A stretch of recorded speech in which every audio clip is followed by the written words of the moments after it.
guys and ghouls, and welcome to another episode of Fright Mic. I'm Sam. I'm Liz. And today we are invoking the spirit. We are calling the corners. We are all about that witchcraft. That's right. We are shooting it back to 1996. We're starting a girl group. We're cutting our skirts. We're doing all kinds of crazy covening. shit. We are covening. We are talking about The Craft. The Craft came out in 1996. Better times. So much. Oh my god, so much simpler. Currently has a 6.4 out of 10 on IMDb. 57% over on Rotten Tomatoes. Woo! Pretty decent. I think it's like, for the most part, you're universally liked at least. Maybe not loved, but liked. Exactly. It's over average. Well, it's over half. Yeah. So it's above average. Classic 90s witches. It's so good. I feel like that's the best kind because, like, you already have the, like, look of grungy 90s and add on, like, the witchcraft, especially because, like, everything in this movie is so, like, cool looking. Absolutely. All of their, like, setups and altars and shit, like, oh, so cool. I can't even tell you how badly I wanted to be a witch after seeing this movie. And the fashion. I know. I wrote that down. I said, I want this to be my wardrobe. I know. Especially at the day. end. I feel like it really escalates at the end. They're, like, wearing cute skirts and high socks and, like, little tappy shoes. Well, it's so interesting, too, because, like, I feel, unless I'm wrong about this, but, like, when the movie starts off, they're all kind of, like, because they're, like, unsure of themselves, and they don't, like, have powers or anything, and they all kind of dress just, like, meh. And then as their powers, like, grow, their wardrobes just get, like, better and better. Yeah, absolutely. The clothes get cooler. Yeah. I like it. I remember... Everything changes. Their attitude changes. Yeah. I mean, they go from being, like, maybe freaking people out in the hall and having their heads down a little bit to just, like, full on, like, boom, bitch mode. Like, straight up powerful witches. Yeah. So Fear. a lot changes. Yeah. But That's true. still. I remember... I did watch this movie, like, when it, like, around the time when it came out. I remember, like, laying on the couch one night. I couldn't sleep, and my grandma and I watched it.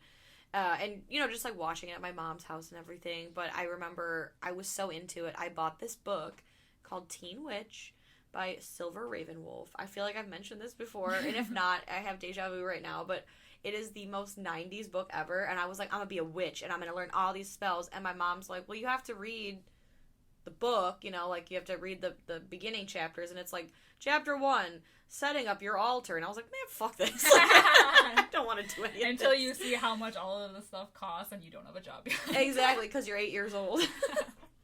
I think I was 6 when this, 96, I was 6 years old when this came out. I was mowing lawn and folding laundry for Truly. $5 a week. That was Honestly, my allowance. I had $10 a week for allowance money, baby. That was, like, the joke, too. Like, I got, like, $10 a week, and I'm like, what am I gonna do with that? Yeah.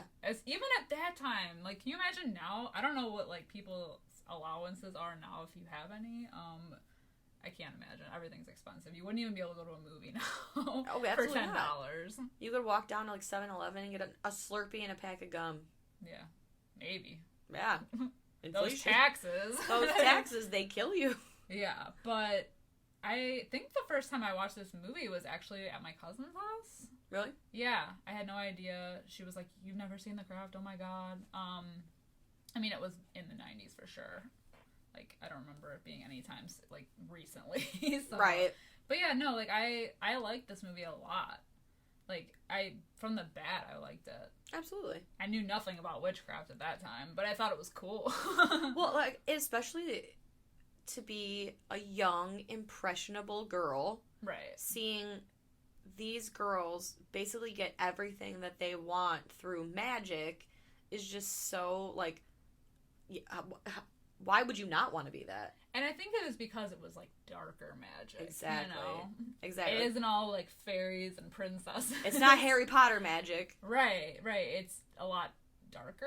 And I know that I think they even say that in the movie. They're like, well, it's not dark magic. They're just using it for their own dark purposes, really. Like, it's not meant to be that way. They basically just say, like, whatever it is, like, it's kind of like karma. Whatever you send out into the universe, you get back to you. So magic, whatever you send out, you get back times 3, the lady says. So if you do things for selfish reasons, that's going to come back to you threefold. Right. You so know? kind of be careful what you do. Exactly. What you summon. Exactly. And actually, this movie is rated R, shockingly. And the only reason why it's rated R that I was reading was because of the witchcraft, the teenage witchcraft. It's so interesting. It's so funny because like the language, other than Christine Taylor being like "stupid bitch." Yeah, like a couple times they say "bitch," but yeah. like that's it. But it was just strictly because of the like elements. Yeah, I could see that witchcraftery. Though. I guess at the time I could see it. I mean, I know like guidelines have kind of like shifted a little bit here and there, but yeah, I mean, that's weird, but I guess it makes sense. Yeah. Yeah, because I guess like I wouldn't want, or maybe I would. I mean, I watched this. I was like fucking 6, but like, yeah, I guess like sending your 13-year-old daughter to like go see it in the theater. I guess I could see that not being the best. Ideal. Yeah, I guess, especially because like the 90s were so just like everyone was depressed and like grunge was like a big thing. They were emo before emo was a thing. Exactly. Grunge walked so emo could soar. So emo could panic at the disco. Well, the interesting thing about the whole rating thing is that the director of this movie tried so hard to like be within the guidelines of making it a PG-13 movie, because that's like the reason that a lot of like PG-13 horrors, they want to reach more audiences, and obviously that's what he intended as well. But even with those, because that's why like things in this movie are never like, you never really see things, or like it's never taken, I mean they do kill someone, so it is taken far, but it's not like, how it could be darker. Like, yeah, all of the deaths, if you think about it, take place like off screen. Like they're all implied. Like when that guy gets hit by the car, you see him in the street and you see the car, but you never see him like, I don't remember seeing him get like run over. I think you see like the bottom angle, but it's not like bloody. Right. It's not like how it would really be. And then when Skeet Ulrich goes out of the window. Yeah, it's just like the camera close up on the ground, and then you just hear someone like ah in the back. Me. So, but it is dark. Okay. There's dark elements. Like the almost rape scene. Right. Yeah, like that's dark. That's dark. That for me gets an R rating alone. Oh, really? Yeah, it just is uncomfortable. Like, again, I'm not a mother, but just thinking about it from that perspective, like I don't know if I would want to send my like 13-year-old daughter into a movie and be like, yeah, have a good time, and then she's like, yeah, and then somebody almost got raped. That's true. Oh. There is like that. They kill people. I mean, yeah. Like shit goes down. Those poor whales or sharks or whatever they were. I know.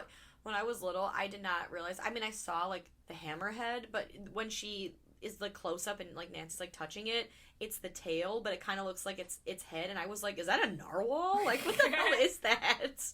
Where did that fucking come from? But yeah, so I guess I could see that. Yeah. But that's the thing about like R rating with horror. It's like, yes, making a PG-13, like 13-year-olds are gonna go like on a date, like any junior high kid's like, oh my god, I'm gonna see it. So it reaches a wider audience. It doesn't limit them to like an age restriction. However, making it R-rated makes people want to see it more because they can't see it. So then you got like the kids sneaking in, or like taking their parents to like quote unquote see it with them, and then they like ditch out the back door. Right.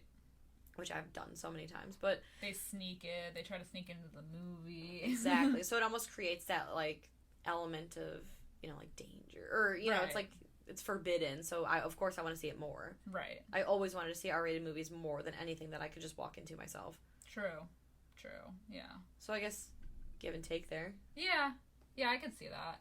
And like watching this movie now, I mean, obviously it's like just soaked in 90s everything, but like I still feel like it's not like it's cringy, No, like it's still good. I know we've talked about movies made in the 90s, like horror movies especially, made in the 90s that have that like look to them. Oh my god. But like this one, I feel like it's still good, like it still holds up. I mean, it feels, and I don't know, because I guess we're biased, like because we both grew up liking this movie, but to me, in my personal, unprofessional opinion, it feels like a movie that is set in the 90s rather than a movie that was filmed in the 90s. Yeah. Like down to like the soundtrack, and like obviously the clothes. Like I love those clothes back then. I love the clothes in the movie. I would wear them then. I will wear them now. And I think like they look like if they stepped out of the movie today, they could get away with wearing that shit today. Like it doesn't look dated. Right. And it just like the great like I don't even know if it's like graininess, like the film quality. Like it looks like it was purposely set in the 90s. Yeah. Rather than a movie that was filmed. Yeah. I agree. And yeah, no, exactly. I totally agree. I think that the look of it doesn't like there's nothing that takes it away. Like it's not cringy in any way. It just like is natural. Right. Even their dialogue. Yeah, exactly. There's no like slang that they used back then that they don't use now. Like it's all just very like I don't know, timeless? Yeah, it's just a witch movie. Did they even pull out phones? I don't their flip phones, right? I don't even think so. Because I know at one point Sarah's like talking on a house phone, but yeah, like a landline. But that wasn't like. I mean, people still have those. Right? That's so, true. Like, my grandma has one. Yeah. She's like, do you know why I still have my landline? No, Grandma, why? Well, so that way I can call my cell phone when I lose it. Fair enough. That's a good idea. Fair enough. Yeah, honestly, fair enough. Yeah, there's nothing that like ages this movie. I feel like. I don't think so. Other than the look of it. Yeah, and like some of like the witch stuff. But honestly, like, true. What does current witch stuff look like? You know, it's all a little like. I mean, it still goofy. Looks like old school though. Yeah, you know, you still have the candles, the books, the summoning circle. They have like crystals now, but yeah. I think. I mean, I don't know. Every time they had like a little spread, everything was just like so like cute and like. It's true. And like some of this movie, like when Nancy and her mom move into that like apartment, it almost has like a retro 50s feel because she's playing, you know, oh my god, Connie Francis on and the like jukebox. the couch, exactly. So like I feel like there's like a lot of elements to this movie where it seems like timeless and seamless. Yeah, that's true, and you can't say that about a lot of movies. Yeah. Disturbing behavior. We're looking at you. I'm looking right at you. So if you haven't seen The Craft, where have you been? Yeah, literally, where have you been? What are you doing here? Step away from this podcast and go find it. It's, well, it's streaming on HBO Max right now, but own it. Learn it, know it, live it. Yeah. But it's basically about a group of girls. We have Nancy and Bonnie and Rochelle, who are like the weirdos, the outcasts, the quote-unquote bitches of Eastwick. And it like doesn't help this whole movie is set in like a Catholic school. So like they go to a that Catholic school. That is a little and weird. Yeah. It was like a weird touch. I think it probably is like a good backdrop to the witchcraft, or it's like a good juxtaposition because like they like I know during one of the sermons they talk about Adam and Eve, and it's just like basically when man thinks that he's equal to God, then he's lost, and you know like talking about like Adam and Eve and like the tree of knowledge, and you know if you attempt to know more than God, like you're like basically you're fucked, and like all this stuff which Nancy tries to do. So I think there's a lot of like even though it's like parallel things going on. It's like religion versus spiritualism, I guess. Yeah. Would you say? And it is interesting that there's similarities there in like what they're going through. Doing, and it's interesting to me though because I feel like for most places like Catholic schools are more expensive than public schools, and True. Nancy like lives in broken like a broken home, like literally just like this like dumpy trailer on the side of like a highway. That's actually very true. That's a good point. With her mom and abusive stepdad? I don't know. Sure. Pig. And it's like not a good situation. Like we see like when she walks in, it's like a broken home, and for her to be able to go to Catholic school, I think is interesting. Maybe that's why they're broke. Yeah, all of our money went to your education. Right, you ungrateful bitch. So we have our trio of witches who are just, like I said, like the outcasts of the school, and then newcomer Sarah comes to town. We don't really get a whole lot of backstory, really, on why she moves into this house with her dad and stepmom. Yeah. And then we know that her mom had died giving birth to her, but that's like all. Which is kind of weird to me because it seems like there is some kind of like thing going on, but we just like never get any of it. I think the most backstory we ever get for her is like her trying to commit suicide or die by suicide. Yeah, she has like a history of like depression, and she did try to like cut herself, and that's really all we get off of her. Yeah. So she's just kind of like starting in this new town and at the school. I wonder if this is like post-suicide attempt, and they were like, "Yeah, well, we'll start fresh in LA." Everybody wants to start fresh. Yeah. If I had a nickel for every time there was a fresh start in a horror movie, I'd be rich. But honestly though, I'm so overdramatic. I would have had like 10 fresh starts in my life by now. I tripped up the stairs my freshman year of high school. Boom, I want to move. It's over. I need to leave this town and go over to the next one. I can't be seen around anymore. When I cut my hair off in 7th grade and I looked like fucking the Long Island medium, I wanted to die. Boom, fresh start. I had a bad bang job once and I looked like a scarecrow. Fresh start. A fresh start. And a bad blonde dye job. Ugh. The worst. I needed out. Where were my parents then? I know. Selfish assholes. They want to pick up and move every 5 minutes. They were still sending me to the same school, getting bullied. Honestly. Whatever. It made us stronger in the long run. But I guess my scarecrow bangs aren't the same like level of someone trying to commit suicide. That is true. I guess maybe a fresh start would be good for her. Maybe. Get her away. But that's all we get. That's literally the entire backstory that we get. Yeah. Which is fine, I guess. We don't really need a whole lot. I was gonna say, I guess we don't need it. Yeah. You know? It's fine. She's a natural witch. That's her backstory. Yeah. Her mom died, she tried to kill herself, she's a natural witch. And that's all you need because she is this like natural witch, and then we later find out that her mom was like a powerful witch that she gave all her powers to her. Her mom was like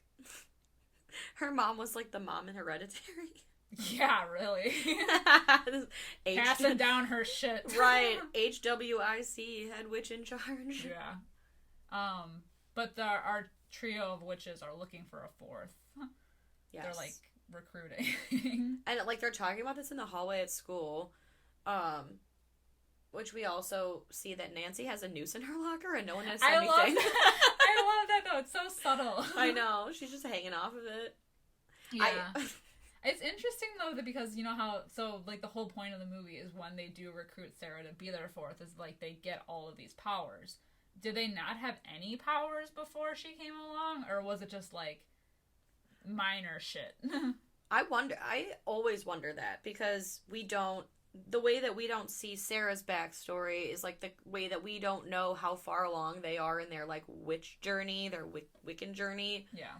So it seems like the second Sarah comes around, I wonder if they like everything is amplified. Right. But like are they able to like eat some of her, like is she able to like give some of their power, or like they're like leeching off the power, but like how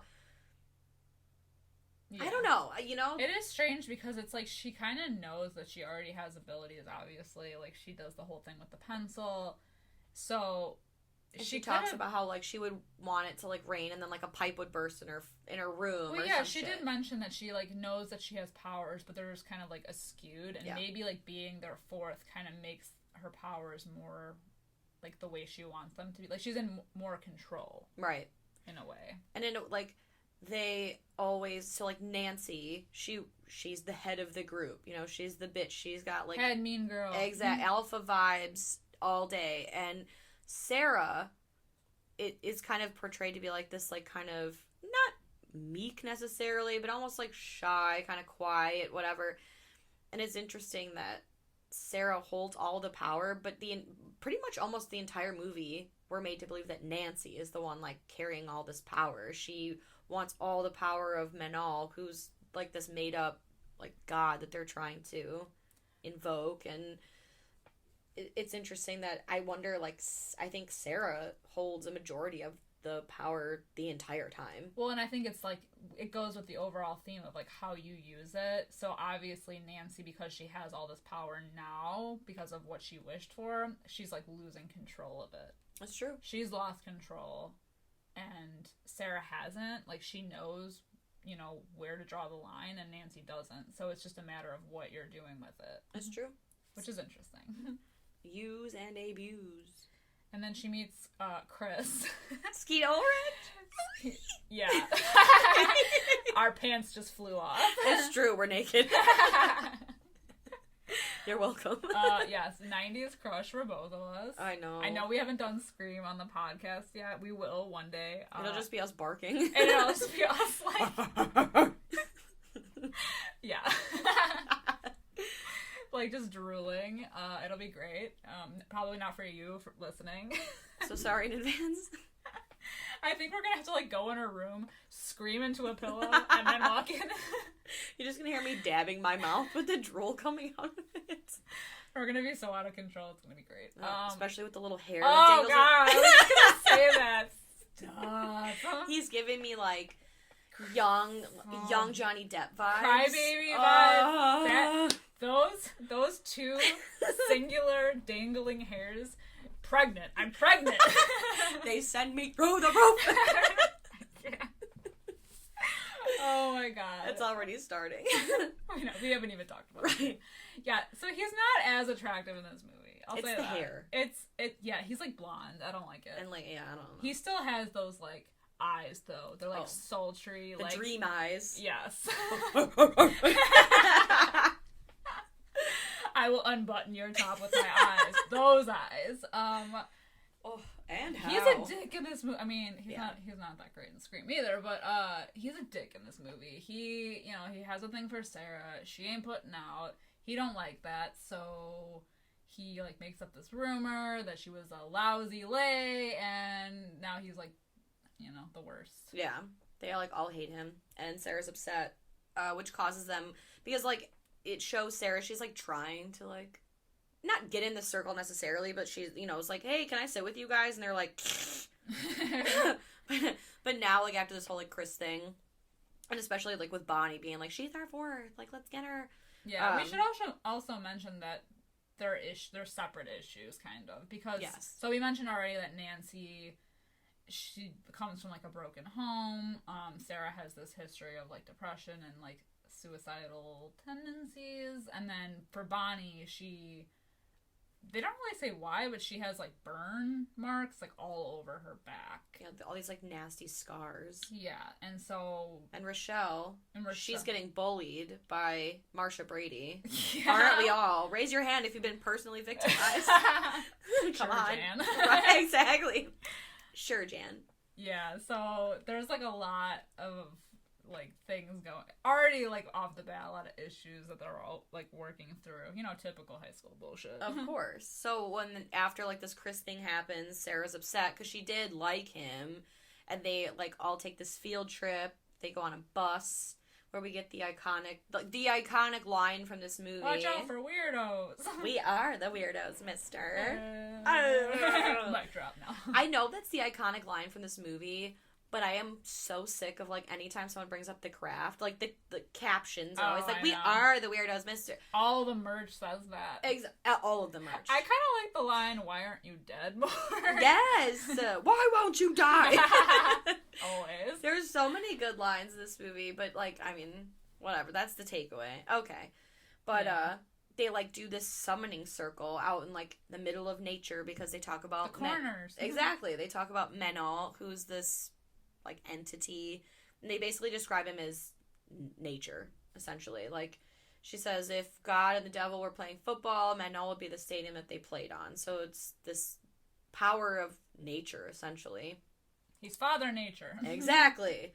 And they do like a, you know, I drink of my sisters, kind of like, what is it called? Like, what's the secret about? Like the power of like summoning thing, you know, it's like you put out into the universe what you want to get back kind of thing. Yeah. So they're all like talking about what they want to see in life, like trying to use their powers, where Rochelle says she wants to like not hate others the way that they hate her, and like, you know, like with being bullied by Laura Lizzie. And it's interesting that that's like all she says, but then what happens after is like interesting. Absolutely. Because she didn't really say like, I want my enemies to suffer.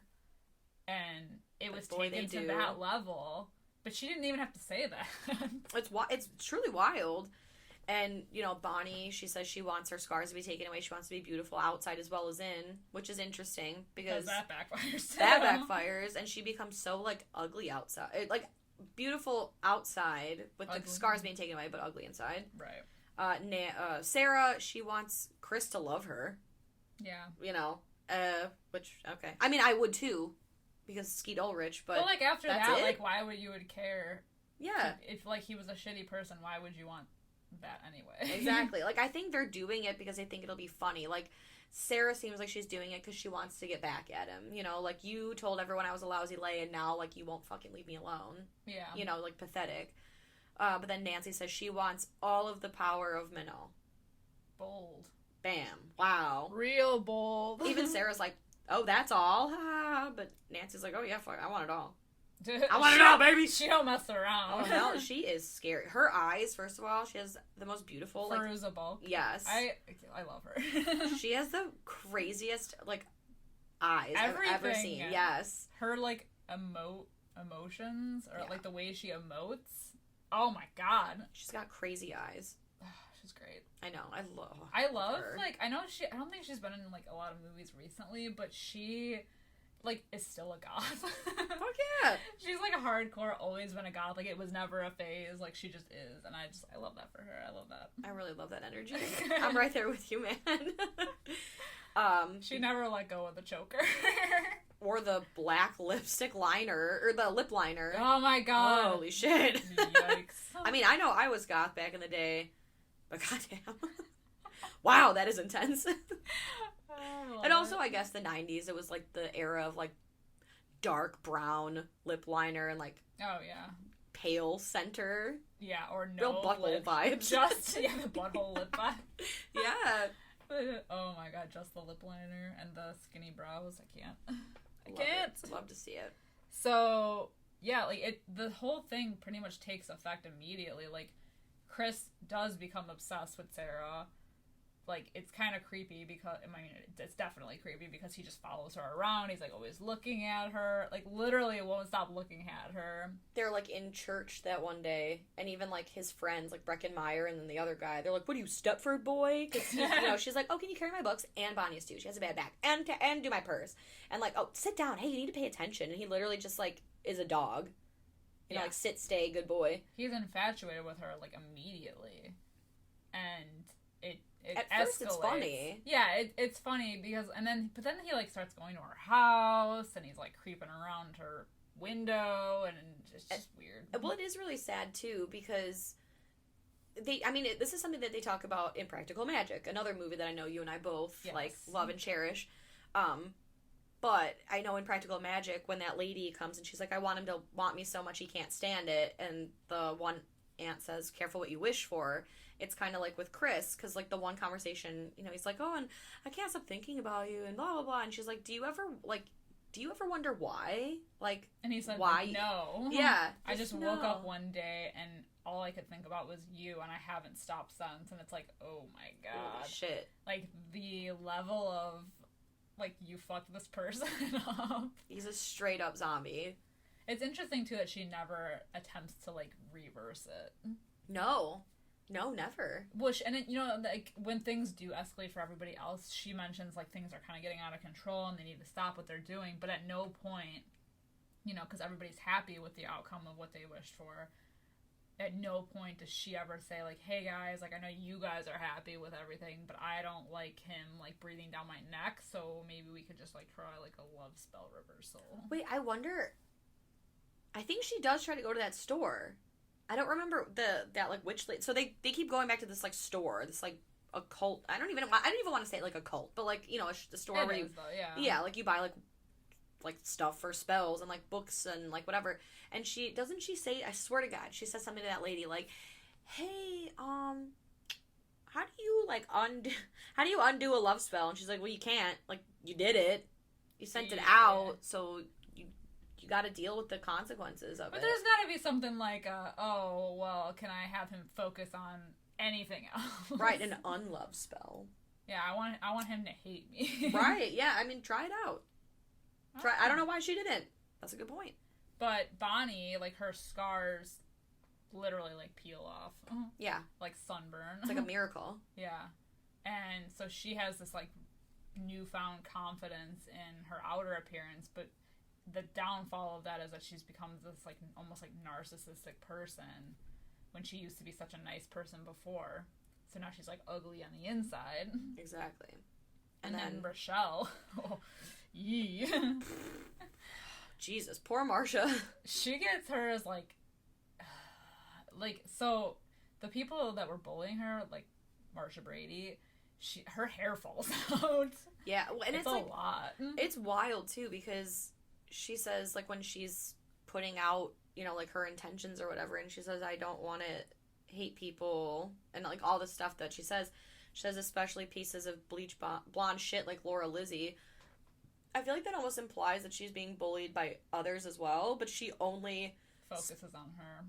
Exactly. And I do really like that scene, though, because they basically, the way that they focus all the power, like, on her, on, like, Christine Taylor specifically, is when Sarah, like, snatches out her hair, and then they braid it into Rochelle's hair. And I just love that when she, like, snatches the hair, and Christine Taylor's like, you pulled my hair out. She's like, sorry, I thought I saw a bug. They make shampoo for that, you know? Stupid bitch. Savage. Yeah, it's crazy. And then, seemingly at first, Nancy doesn't think that her wish or her thing came true because she's not showing any signs of having any powers. So she, like, kind of does her own thing on the side. She's got, like, her own side altar at home. Side hustle. She got a side hustle where she's just, you know, talking to Manon. Yeah, I guess. And trying to, like, invoke more power. Give me all the power. She does make the, like, light bulb and everything explode. That's true. She makes lights flicker and explode. The microwave explodes. She ends up killing her stepfather by wishing he has a heart attack, and he does. Yeah. Which then gives, like she inherits this money with her mom, and now they got a swanky-ass high-rise apartment. Which, I guess that's, like, the only sign of the times. Like, I know we talked about this, but they're like, yeah, and he had, like, a life insurance policy, so, like, all that money is yours, and they're like, how much money are we talking? And they're like, $175,000. $175,000! They act like they just won, like, $5 million.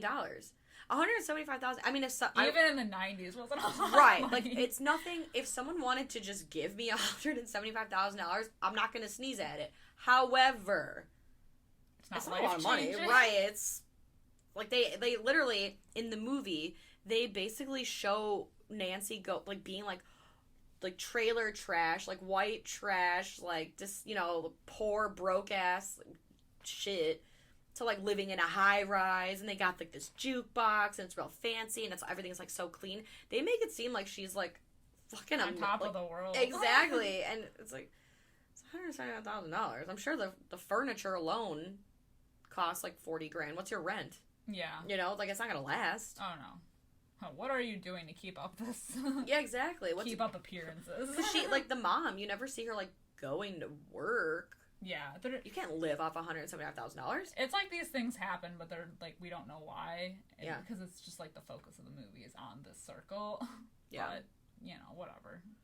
Also, Nancy's mom, when they're in that apartment, big Mrs. George energy. Yeah. Regina George's mom, like her predecessor. She wants to hang out with them. Yeah, she's like, oh, honey, listen, I learned Connie Francis. Oh, you guys want to have like a housewarming party? Let's braid each other's hair. Let's hang out. No, fuck off.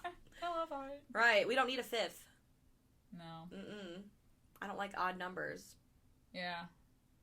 Well, also, so, like, throughout the movie, they do have, like, their own little circles. Like, obviously, we talked about the one that they already did to, like, invoke all of this, like, shit to happen. But then they have the part where they're, like, sitting in the bedroom and they're doing stiff as a board, light as a feather, which I used to do. Oh, every sleepover. When I was, let's like, give it a try. Spoiler, it never worked, but, you know, whatever. It's fine. I know. I don't have powers. They also do... the hair-changing one. Yeah, it's like, I think she calls it, it's like glamoring. Before True Blood had their glamour, they had this... Okay, Bill. Right? Can you feel my influence? No. But yeah, so like she does this like glamoring thing. So originally she changes her eye color from blue or green to brown, and they're like, oh, that's cute. I like that. And she's like, oh, you want bigger A, and she changes her hair color. Which, by the way, Robin Tunney, she was wearing a wig through this whole movie. And she had to shave her head for Empire Records.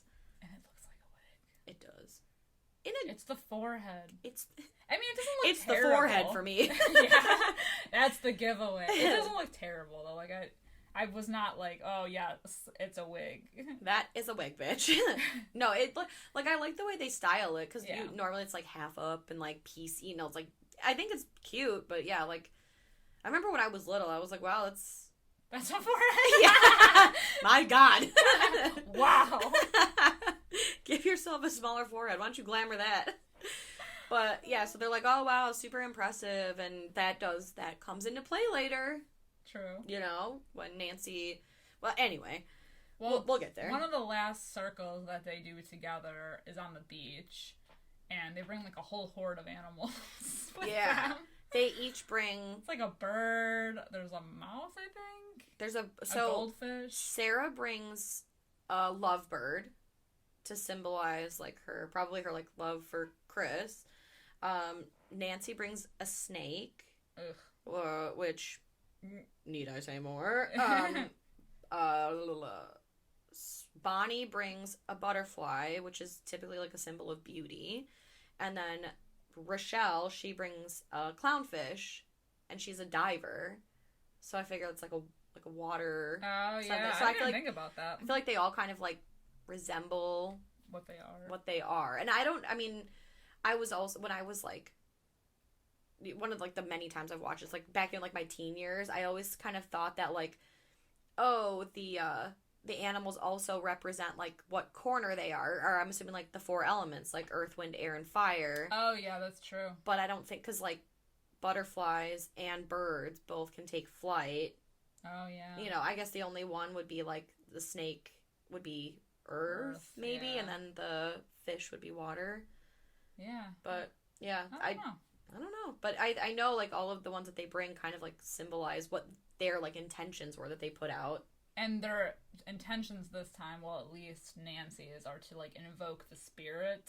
Yes, the spirit of Manon. And this is when like shit really goes south, because they're like chanting and everything, and they're doing the whole production. Yeah. The whole thing. And she gets like struck by lightning. And then like they wake up the next day, and like Nancy's just like all of a sudden walking on water. Like literally. Like literally walking on water. She's like spouting all this crazy shit. They like walk further down the beach, and all these sharks have, I don't know, what is the word when they come up from the ocean and they're like beached? Yeah, I was gonna say like beached. Yeah. They've docked. I don't know. They boarded. There were a lot of sharks on the beach. Yes, and they're all dead. And she's like doing that crazy shit because she's like, he's in me. I can feel him in my veins. He's still with me. And then she's like, these are my gifts.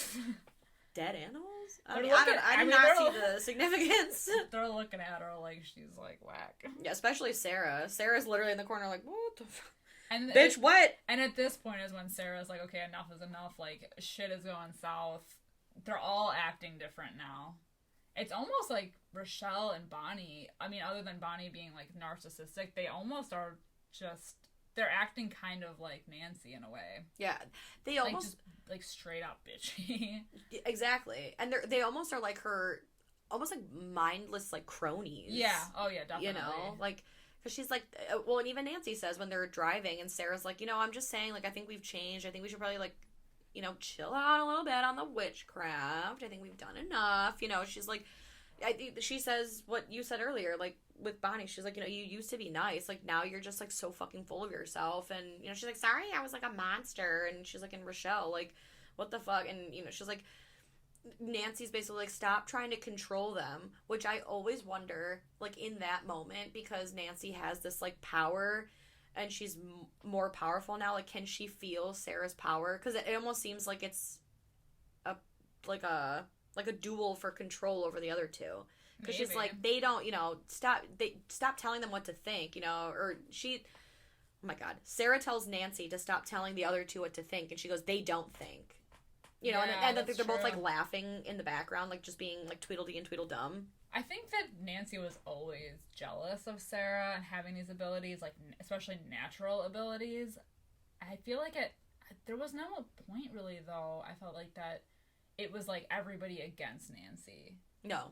So it's weird that she would think that she had to be the one to control them and not Sarah, but Sarah really never expressed interest in, like, controlling them. They were just more so, like, interested in her because she had the powers and she was able to, like, close off their circle and giving their powers more of, like, a boost. Right. Like, it always seemed like Sarah was in it for the sisterhood because she had these, like, powers that she couldn't necessarily control or channel, and now with the help of these three, she not only has friends and like a sisterhood and people that will be there for her, but she's also in turn learned to control these things, right, that she couldn't before. She's more powerful, more confident. Even you can tell throughout the movie that she does get more confident.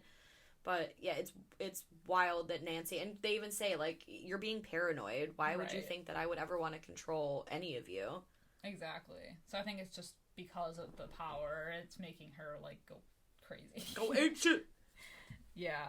But I think even, like, Rochelle, though, you can tell that she feels a little remorseful about what's going on, because when she finds, what is her name? The bully? Laura. Lizzie. Yeah, when she finds Laura in the shower, and she's like, it's just falling out. Like, she's just a mess. Like, all of her hair is falling out at this point. It's really veiny. It's veiny. She's got a really veiny splotchy head. It looks so nasty. It does, like, it looks like sore. I know, it looks like it's more than just her hair falling out. Like, it's scabby and weird, and just, but it's like she's, like, inflicted this pain upon her, and, like, yeah, she was a shitty person, but, like, I think Rochelle in that moment almost feels remorseful. But that's it. Like, Bonnie, I feel like, never got to that point. I think she up until the end, she never was like, oh, yeah, I should probably check myself, Right. And it's interesting, too, because you get, like, it's the mirror work in this movie. They do a lot with it.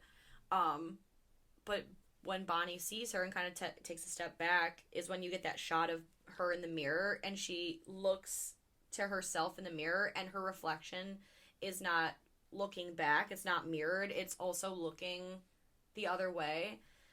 Right, and, like, I don't know if that's supposed to have some deeper meaning, kind of like where she's lost control, she can't even see herself in what she's become, kind of thing. Yeah. Or if I'm just reading into it and it's just like, oh, she's a witch, look, her reflection.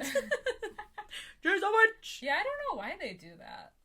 I don't know. There's a few, because then, like, later on with the mirror and them seeing themselves in and how they look completely different.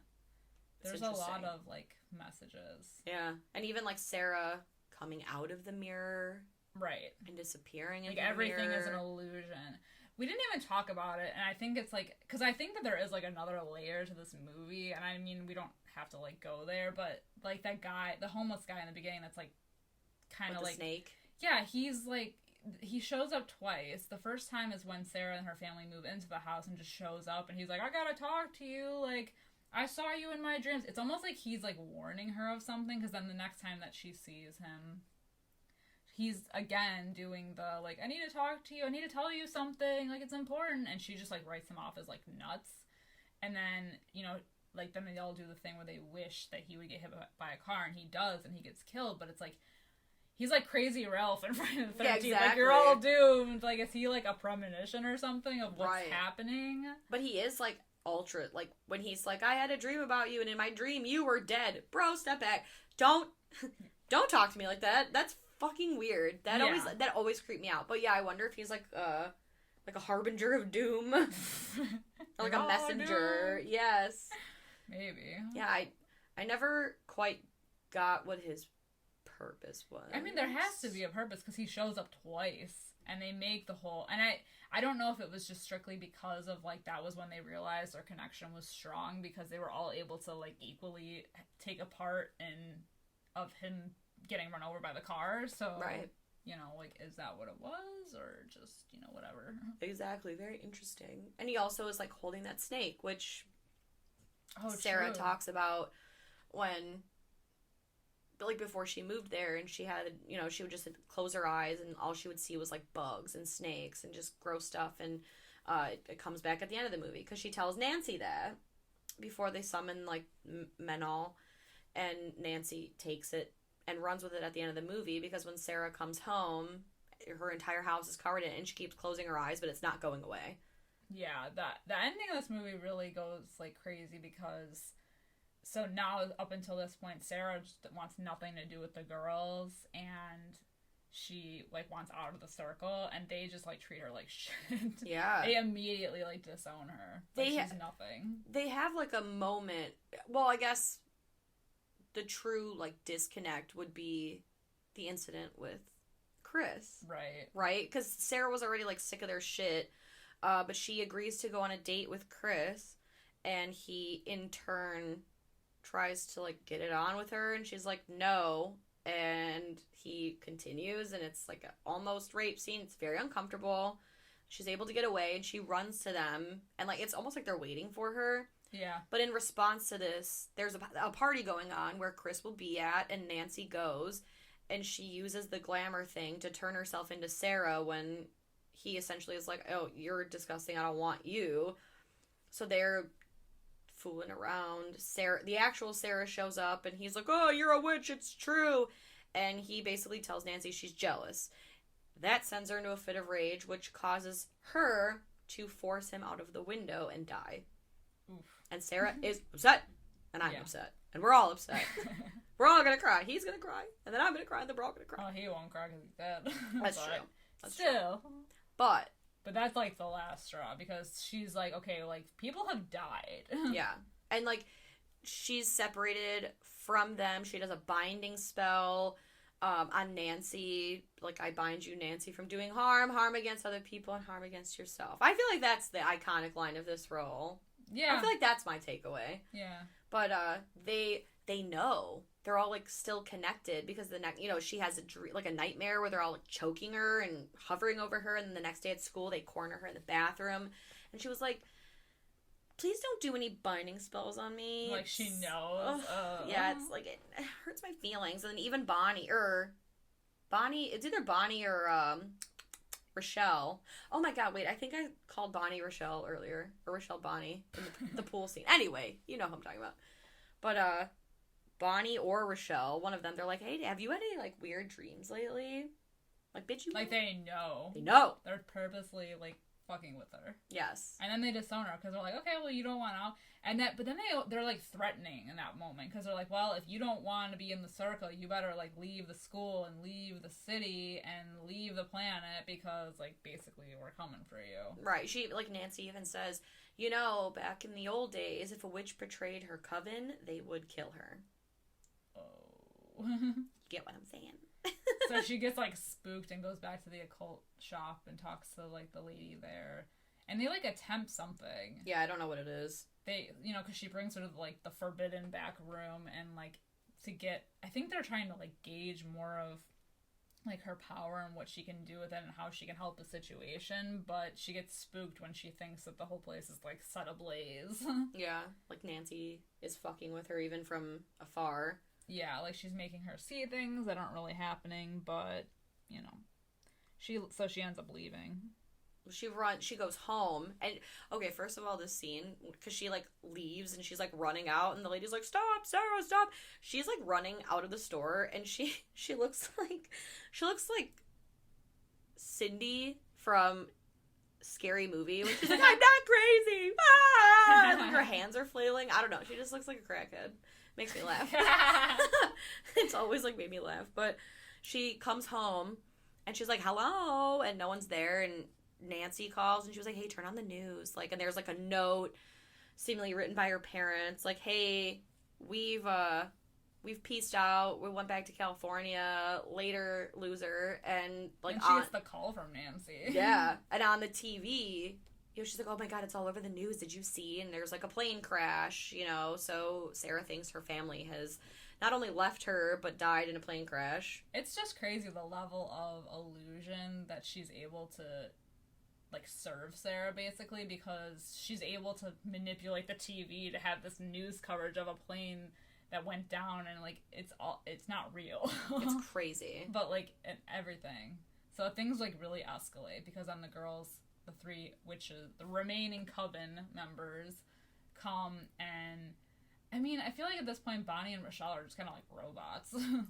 Like cronies. Yeah, they're just following the leader, and it's crazy. They, basically, Nancy kind of re-slashes the wrist, like the wounds that she had when she cut herself, and then they do like a forged note, like a suicide note, and it's Sarah admitting to having killed Chris, which obviously never happened. Right. Pinning all the blame on her. Yeah, and so they like basically try to kill her. Yeah. And they're waiting around for her to die, but Bonnie and Rochelle, they get like spooked. Yeah, because that's when like the other mirror thing happens. Exactly. Nancy, because leaders never do anything themselves. They always send other people to do their job. So she's like, will you go up there and check on her? So like Tweedledee and Tweedledum, they go up the stairs, and Sarah says, like, by the power of 3 times 3, make them see. So essentially when they look in the mirror, everything that they wished that they weren't has now like come back to, or like they see 3 times worse on them. They're getting it back times 3. So Bonnie is not, it's not just her back covered in scars now. She is head to toe completely covered in these like hideous scars. And Rochelle, her hair is falling out, and also like blonde. Is it blonde or is it just like light? Like I was so confused by that. I don't know. I think they just tried to mirror it to look like Laura's? Yeah, Laura. I don't know why I can't remember her name. Or they used the same bald cap. I don't know. Honestly, they were like, what are you doing with that Bill Moseley from House of a Thousand Corpses headpiece? Let me get that. We're reusing our props here. Right. So they like are like, oh, fuck this. And they peace out, and they don't even say anything to Nancy. They were just like, bye. And she was like, where are you going? So, of course, now Nancy, she's like, well, what the fuck is happening up there? And she's kind of like up and down the stairs, like coming quietly, or not quietly, but like sneaking, right? Yeah. She's taking her time. Also, before this even happens, Sarah's entire house is covered in like bugs and snakes and spiders, and I just don't appreciate it. I forgot about that. I hate this part. There's scorpions. I think that's why everything is juicy looking. I try to forget about it because it's so disgusting when she like goes home to look for her parents, and everything is just disgusting. It makes me gag every time. I literally cannot look at the screen. I won't until like the bathtub where everything like goes away, because it's like to the point where there's like everything is just exploding out of everything. I can't even talk about it. Like snakes are coming out of worms and mice and just maggots and oh my, and like a rat falls on her head. It's rough. Yeah, it's nasty. But this is all an illusion that Nancy has like put into place to freak her out, even before they even get there. But once it just comes down to Nancy and Sarah, Sarah at this point, she was weakened, but now she's invoked the spirit of Manon. Yeah. Manon. Manon. And now she's playing tricks on Nancy, making her see things, and they have like their whole showdown and everything, and shit gets crazy, but it ends with Nancy ending up Sarah binding Nancy from doing harm, and this time it actually works. Exactly. So. And I like that.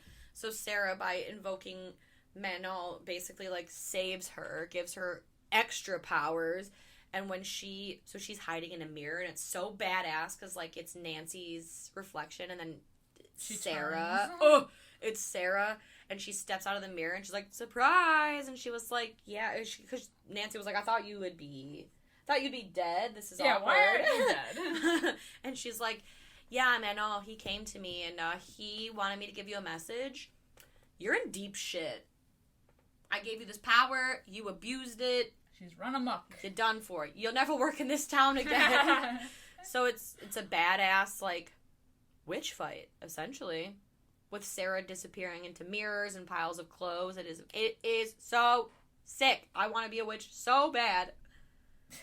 I do. I want to. You still can be. It's too late for me. We can be witches. We can be witches. We'll try. We can do spells. Let me get my book out. Hell yeah. We'll build an altar. I got some things over here. That's true. That's true. I got some things. I got some. We got some stuff and some paraphernalia. things. Yeah. Some stuff and some things. So by the end of it, it's like they cut to, I don't even know what's happening. I think they're leaving town again. Yeah, because Sarah and her family they're leaving. They're like, yeah, I don't like the taste of this town. We're leaving. It must be nice to just be able to like leave whenever you want. Honestly, buy a mansion in LA and then leave it whenever you want. And it's a really nice house. I know, it looks like a castle. Mm-hmm. It's so fucking sick. But they end up leaving, and then Bonnie and Rochelle show up, and they're just kind of like, hey, they're like feeling her out. They're like, hey, Sarah, still like, do you have powers still? Like, hi, and then she doesn't really answer, and they're like, yeah, she doesn't have powers. Like, she doesn't want anything to do with us. And then she gives them like that warning. Mm-hmm. Like a big old branch. Almost falling on them. She's got like the Beyonce effect in the hair. She's like a powerful wind. And she's like, yeah, careful. You don't want to end up like Nancy. Cut to Nancy, who's now in a mental institution. She is crazy. Like, and not just like crazy as in like, I'm a witch. You know, like she was crazy before, but she's nuts. She's fucking out of it. She's mental. She's great though. She is great. She plays crazy so well. I love her. I just love her like faces eyes. and her noises where she's like, I'm flying. Oh my god, crazy. It's like she's just... in me. Oh, wow. She's just like plays crazy so perfectly. It's her eyes. It's her teeth. Yeah, it's her like everything. Oh my god, and like she has like the wildest hair in this movie. It turns into snakes at one point. Oh, like her fingers. Oh, that's like Sarah does some like illusion shit too. How could we forget? Ugh. But yeah, this is a good movie. This is a great movie. The thing that makes this movie so good, I think, too, is that it's such a like tight story. You know, like it. I think all the things that we were saying, like backstory, there's none of it, but like the important things are so well done with it. Like it's that's a tight story. You know? Yeah, backstory. I don't know her. Who needs her? But it's got like the essential part, and it wraps up, and exactly. What did you think of the ending? I mean, I like the ending.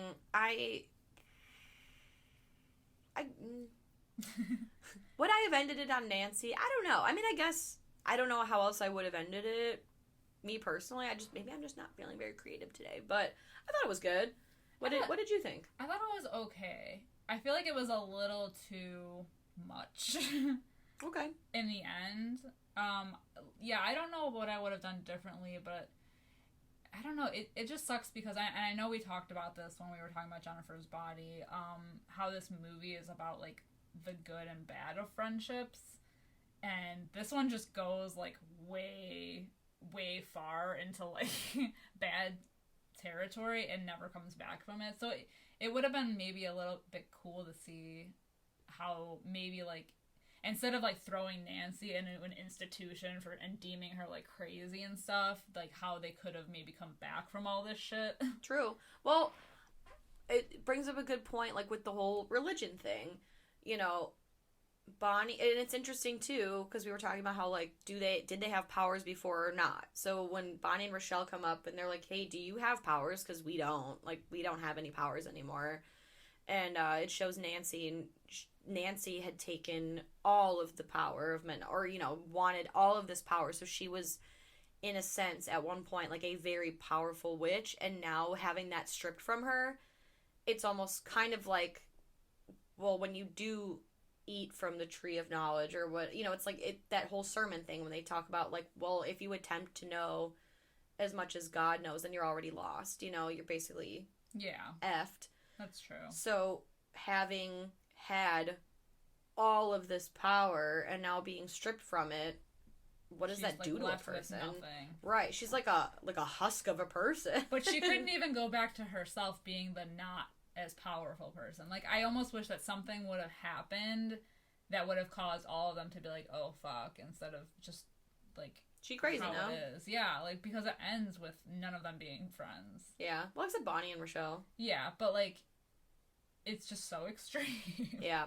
And I guess, yeah, I wish that they would have shown the relationship of the three of them now. Yeah. With Nancy having been, like, so power hungry and so crazy and just so, like, evil, even towards, like, Bonnie and Rochelle, treating them like, you know, like you said, like, robots, like, like slaves.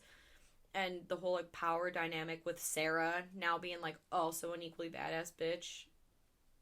What does that look like for them now? Yeah, I guess that's true what you said. Like, it was just so kind of like, yeah, Nancy's crazy now. Yeah, they just deemed her nuts. But I think just to, like, go there, I guess, the kind of person that Nancy is, I don't know if she would ever be, because, you know, like, Sarah's more level-headed. She has these powers, but she can control things better than Nancy ever could. So the kind of person that Nancy is, would she really ever be able to be, like let go of the control? Because she has always had the control of the group, true. You know? That's true. So I guess in a way, she might have been always lost. That's true. But still, it was still extreme to just throw her in the nut house. But I guess for a 90s teen movie... What? I guess, what do you want? Yeah. I will... I was going to say, well, maybe they could explore that in a remake. No, I won't even go there, because I know they attempted to do some sort of remake in the form of a television show. I won't even talk about it. They did a movie, and it wasn't good. Did they do a movie as well? They did a movie. I think it, like, came out in, like, 2019 or something. I heard it was a dumpster fire, but... Why? This movie... Just don't touch things that aren't broken. If they ever try to redo Practical Magic, I'll scream. I will kill myself. I don't want to live in a world where that is a thing. Yeah, like, there are certain movies that you just can't remake. You know, look at Poltergeist. Look what you did. Why you gotta touch it? Right. That's why I'm nervous that they're doing, what is it? Death Becomes Her. They're redoing it, and I know that they're having Kate Hudson do it, and she's Goldie Hawn's daughter, and it's, like, cute, but, I don't know. I don't want it. I don't need it. I never asked for it. No. I don't want it. That's the problem. You can't mess with perfection. You can't, and there was nothing wrong with it. Why do you need to remake something great? Do you see someone else out here sculpting Michelangelo's David? No. It's fine the way it is. Who has the time? I don't want a 2021 version of the Mona Lisa. I don't need it. I don't want it. I won't stand for it. It's fine the way it is. Why do we have to fuck up this art form? No one's trying to make a Rembrandt out here in 2021. You can't duplicate it. We should do an entire episode ranting about remakes. We should. They're not all bad. Most are. No, I'm kidding. I was gonna say Nightmare on Elm Street. Yeah, they're not. That's not good. Poltergeist. Don't want it. Okay, but Evil Dead's good. That is fair. Okay, that's fair. Friday the 13th is decent. There are always exceptions to the rules. That is true. But I feel like we could rant about this in an entire other episode. So, you know, if you're as angry as we are, maybe that'll come soon. Yeah, that Death Becomes Her remake, I won't even see it. You can keep it. You can keep all of it. Period. I won't even watch a trailer. Wow. I don't want to. I don't even know when it's happening. I just heard that they were doing it, and it broke my I don't even remember who else is supposed to be in it. I remember Anne Hathaway. Oh, that's right. I knew Meryl. there was someone in there. You can't replace Meryl Streep with anyone. Except maybe me. But it's true. Anne Hathaway. Anne Hathaway. Listen to it. Like, no. Picture it. You can't. You won't. Do you know who's playing? Who? Who? I feel like it's gonna send you. Robert Downey Jr. God damn it! I'm flipping the table over. I have steam coming off of my head. I gotta take my blood pressure medication for this. How can you even trust anything that Anne Hathaway agrees to do? She did the butthole version of Cats the Musical. The butthole version? Wasn't she in Cats the Musical? I didn't see it, but I didn't either. I did hear about Judi Dench's I did hear that was a prominent thing that happened, and it was terrifying. And I might get stoned and watch it. That's the only way. I would never watch it sober. Oh, how could I can't. And if Anne Hathaway isn't in Cats, I don't know where I pulled that from. But that's sad that I think she's that awful that she would be in Cats. Well, she was in the Witches remake. Who? Anne Hathaway. There was a Witches remake? Did I know? Oh, yes, I was thinking The Witches of Eastwick. I was like, what? No, who? No, I think that came out already. It did. Yeah, you're right. You're right. I didn't see it. Cool. Because, again, you've now tried to replace Angelica Houston. What's next?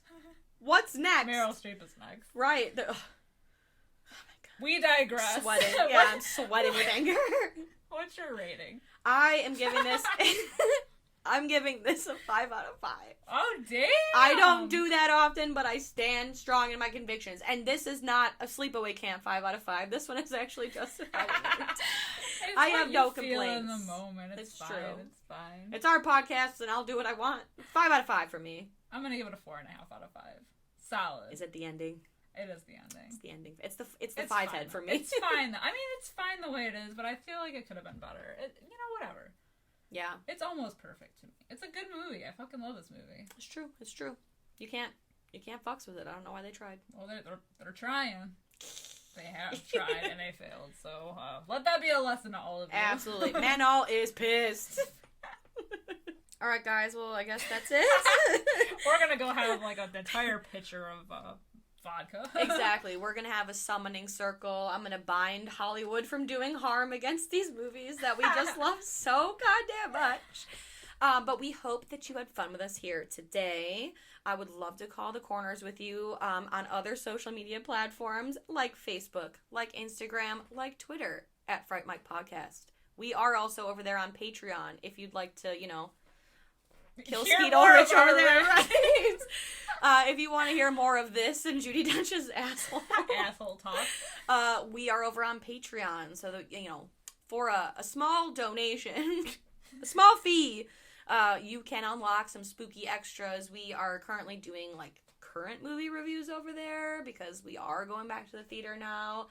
We just reviewed Old, and that was interesting. That was wow. If you want to hear more on Old, yeah, definitely go check that out. That was an interesting one. If you would be so kind, please leave us a 5-star, not 4-star, not 3-star, not even 2-star, a 5-star review, and a kind little comment wherever you can. We always love when you say hi, and giving us a 5-star review does help get our name out there, grow the Fright fam. What else am I missing? Oh, one more thing before we go. I did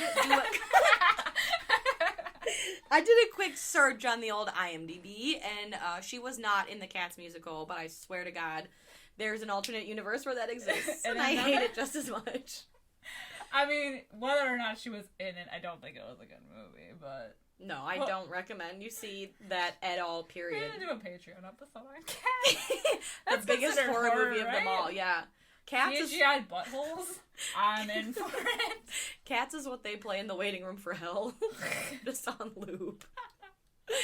Until next time, I'm Sam. I'm Liz. Rest in peace.